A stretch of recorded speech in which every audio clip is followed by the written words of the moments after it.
Good morning. It was beautiful sunrise. How many of those do you want to enjoy? How many of those do you want to enjoy for you and your friends and your family? I shot a serious video last night when I got home after spending an evening with my family and talking about helicopter crashes and people losing their lives. And I've been thinking as I'm drinking coffee about a catchy title for this video, a catchy thumbnail, and I can't think of anything other than you and me. We can make a difference. I want to roll this video again after I got home last night. Just watch the video. I challenge you to spend the next 9 minutes to watch this video to the end. And I challenge you to make a comment below, and I challenge you to like this video, and I challenge you to talk about this. Think about this. Just watch the video for me. Cool. Glory just pushed play for me. You know, this is all in good fun. Coffee with Kenny is all in good fun. And hopefully this will be kind of cool. But I got something weighing heavy on my mind tonight. And it has over the years many times. And it's helicopter EMS accidents. And, you know, it really is a nationwide epidemic. It really is. Do a Google search if you don't believe me. And, you know, we did this FAA webinar a couple months ago, and we had a pretty good turnout, but the video on YouTube just didn't really go anywhere, and a few likes and a few comments. But it's like a video like that we did. I brought in two experts, both of them over 30 years in the helicopter industry, EMS specifically, experts. So there wasn't just Kenny Keller whining and talking about it. I brought in two experts to talk about the things that happen, why helicopters crash, particularly EMS, and the bad things that happen. So I'm going to put that link by this video, because I really would like it if some people would start liking and sharing and make some comments on it. It's a tragedy, the things that go on, and we hear these things happen, and it's horrible. And I get emails, of course, always. Anytime a helicopter goes down, I do get emails and texts and phone calls. People want to know, is it somebody I know? What do I think happened? And that's the honest to God truth. And quite honestly, this one of the last ones, when somebody out of the blue, I mean, as soon as it happened, hey, Kenny, what do you think happened? And I always say the same thing. I go, you know what? I don't know any of the details other than I know an aircraft went down and people's lives were lost, and it's horrible and it's sad. But I usually just say, well, most likely it's probably the pilot flew into the crap. I mean, 9 times out of 10 or 7 times out of 10, it's pilots doing dumb stuff.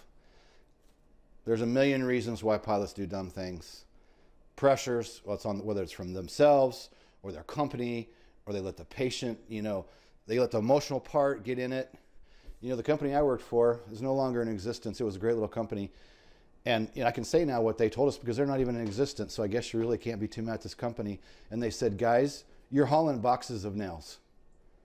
You're not hauling patients. You are hauling boxes of nails. You're hauling cargo. For the medical crew, it's an emergency. For the nurse and the medic, they're doing their best to save somebody's life. As the helicopter pilot, you cannot operate that way.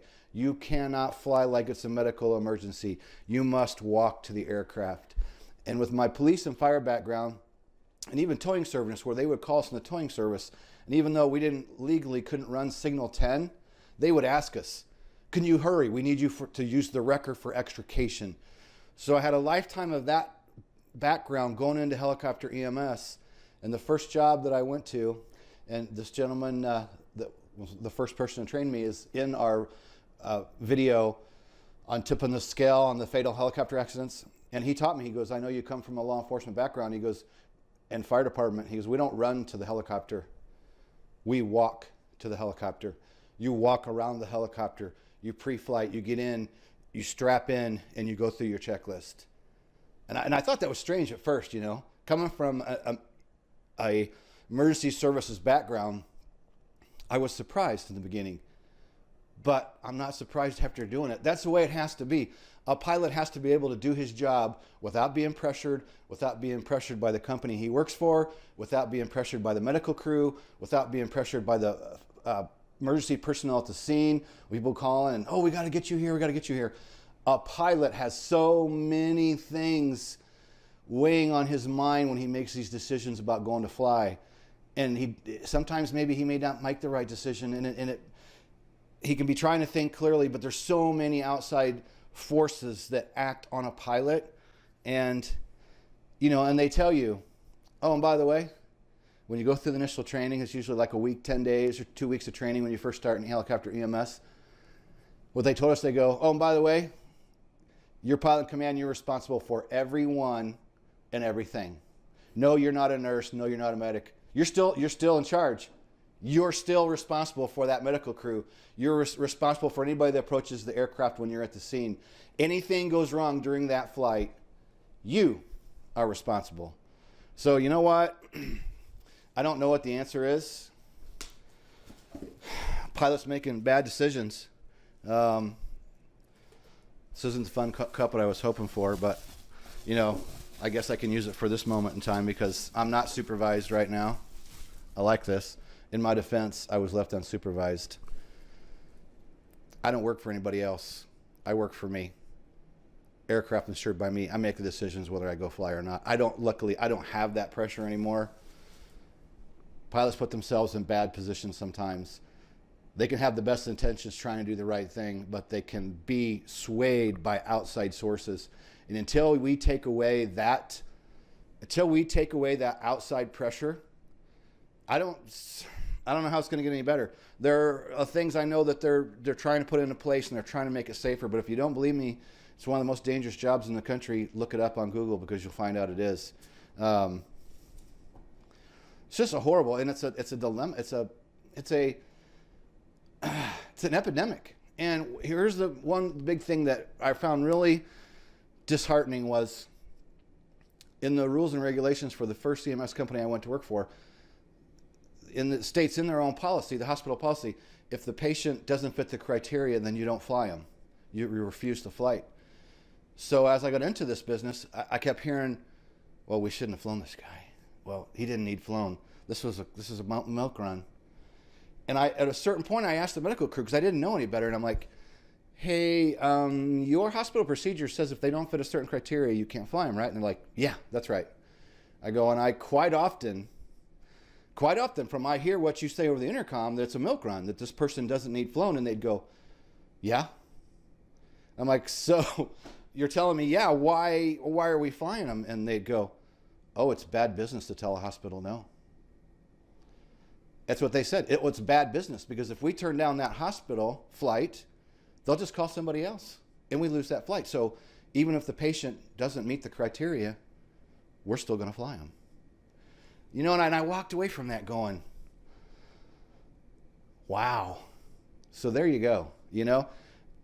Something nobody knows I've never talked about. I had somebody from AOPA, an editor, reached out and wanted me to co-author a book on what I've seen and the things I observed in EMS.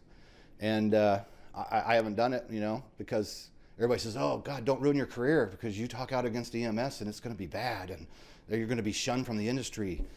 So I've never done it. But there's a lot of really good things that go on, and there's a lot of great people out there. I did it for 5 years. It was a great experience. I loved it. And they do save lives, and there's so many good things behind it, and it is great in its form when used properly.